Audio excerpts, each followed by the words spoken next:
Hey guys, this is Tigaza in Roblox Studio. I've made an object model reader. It's not quite perfect yet. I've just made it so it can read the vortices of a mesh and it spits out a wireframe at the same time. That's what we're looking at here. Just thought I'd give try my hand at reverse engineering a model file, which is basically one of these. Let's actually load that up. Yeah, so it's basically one of these. Ignore. There we go. Yeah, so that's the mesh that we're seeing in Roblox. The way I got it into Roblox is I created my own exporter to write a Roblox model file, or just a mesh file. Oh, that might crash me. No, we're fine. Yeah, I wouldn't open those up because there's quite a bit of data in them. I might be able to open that one up. Let's have a look. It might just crash me,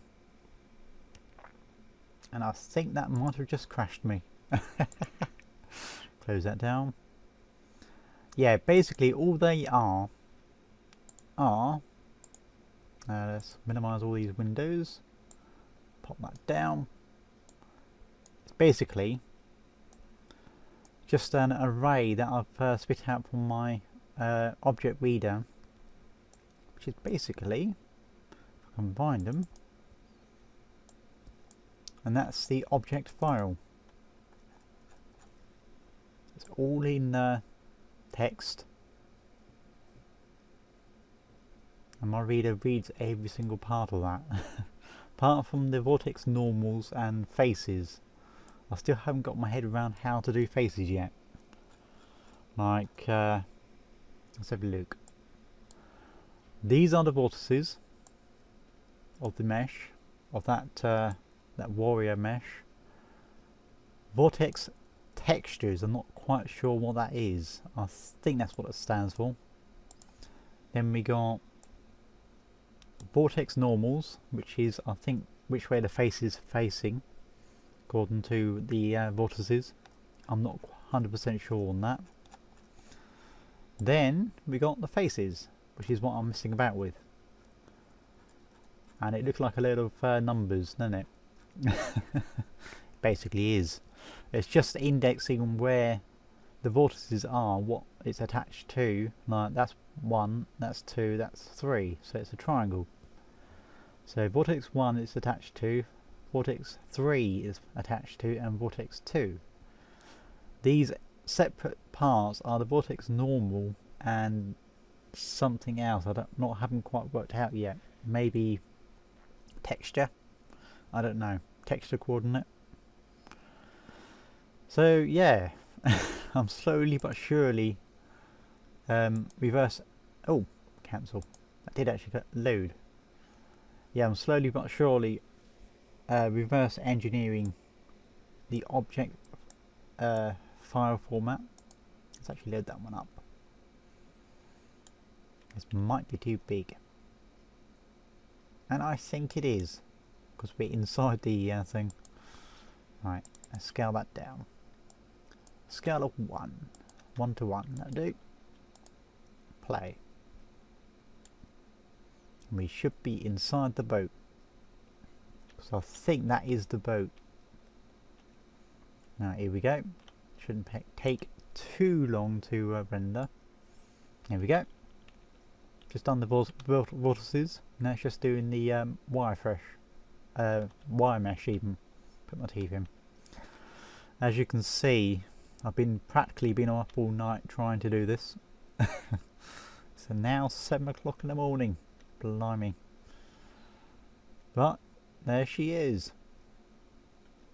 And they're all meshes, all bricks and everything else, as you can see. And that took quite a bit to wrap my head around. Oof. Now I just have to work out what is a face between the 3 points. and what isn't a face. Like, let's just say in the railing here, like that's a face there and that's not. I think a little bit more research on the object file format, see how they do it, and a little bit of trigonometry, I think we'll be able to do it. But yeah, I just thought I'd show you what I've been up to today, and it's certainly blown my mind how I'm able to do this. Let's actually load up that warrior thing again. Close that down and put that in there. Let's scale that back up again. I think that was 5, wasn't it?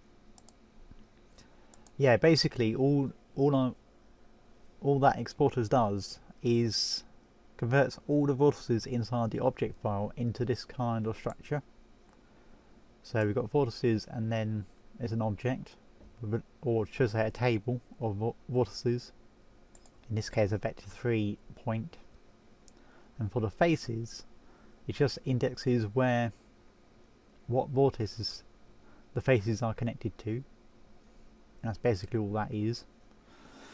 Then further down is going to be, or is should I say, drawing a line function, which is basically drawing, if you think about how laser guns work in Roblox, it's basically that.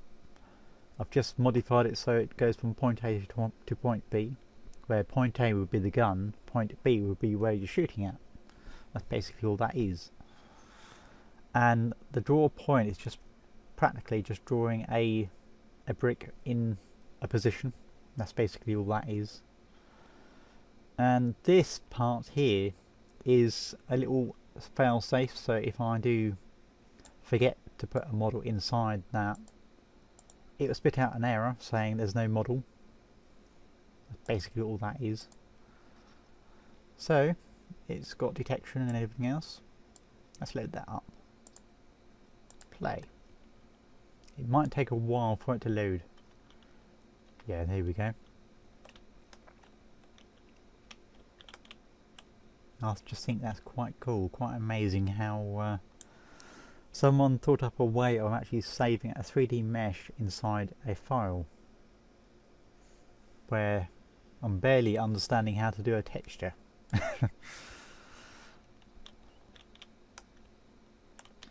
Right, I'm going to cut it here for a little bit, or yeah, I'm going to cut it here for a little bit, and then we should be back by the time it's finished. See you in a bit. And it's finally finished after about 5 minutes. So here we go, back to our original mesh. We've even got the face as well, which is quite amazing. If I didn't have this glare of all that neon, there we go, you can see the face. Yeah. So yeah, hopefully soon I'll be able to work out how to do the faces. I don't quite know how to do it yet.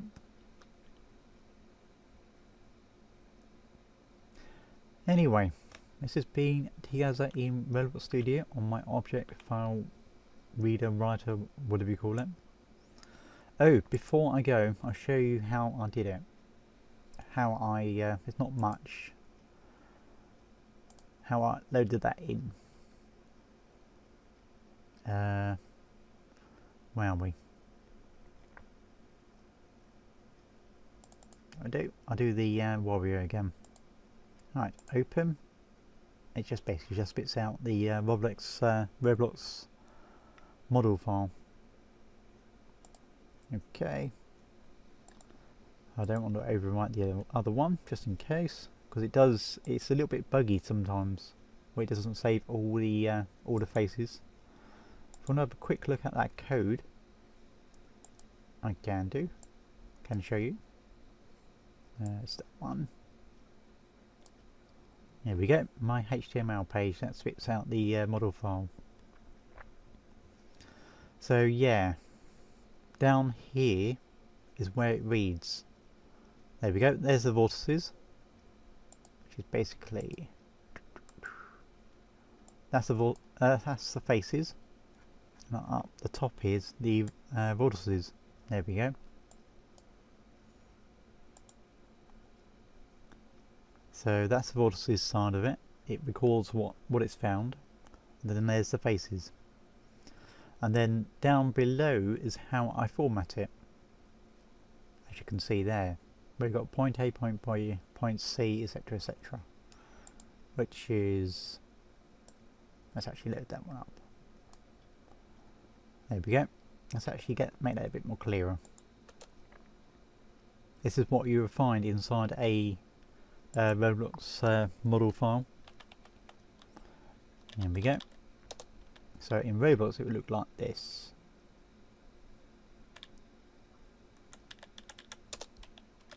Etc, etc, etc, all the way down.